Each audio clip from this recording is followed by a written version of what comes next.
Congress has finally agreed on a COVID relief package. It is the first significant stimulus action from Congress since the Coronavirus Aid, Relief, and Economic Security Act or the CARES Act was signed into law in March of 2020. There hasn't been a vote yet, but votes are expected today, December 21, 2020, in both houses of Congress. If the bill passes, the president is expected to sign it into law. As with anything tax-related, there's a little bit of confusion. To help you sort it out, here are a few questions and answers about what the bill looks like as of now. When will I get my check? Checks are supposed to be produced quickly. Treasury Secretary Mnuchin indicated that, assuming the bill becomes law, checks would begin showing up in bank accounts as early as next week.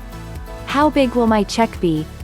Checks will be $600 per person, or $1,200 for married couples filing jointly, and an additional $600 per child.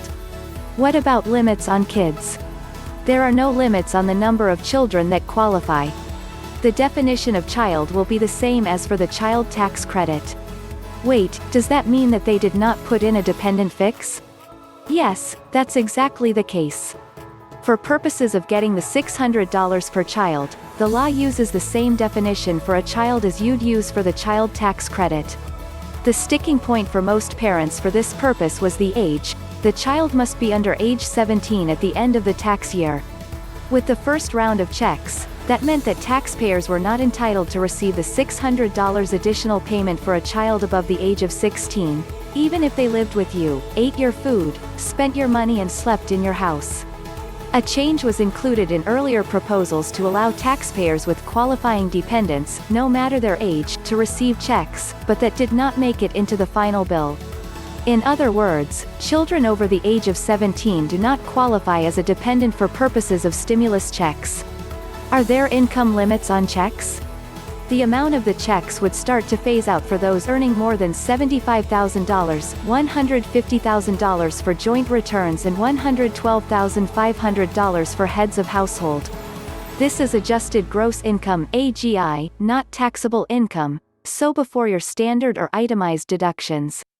You'll see it on line 8B of your 2019 Form 1040. Wait, how does a phase-out work? Phase-out means that the benefit goes down as income goes up. It's a 5% drop, which means that for every $100 of income above those thresholds, your check will drop by $5. So, if you are a single filer earning $75,100, your check will be $595, $600 to $5.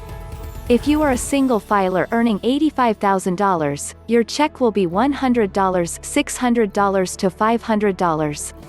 If you do the quick math on that, it means that you'll phase out completely, meaning that you'll get nothing, once you hit $87,000 as a single filer, $174,000 as a married couple filing jointly, or $124,500 for heads of household. Does the phase-out apply to the dependent portion, too? Yes.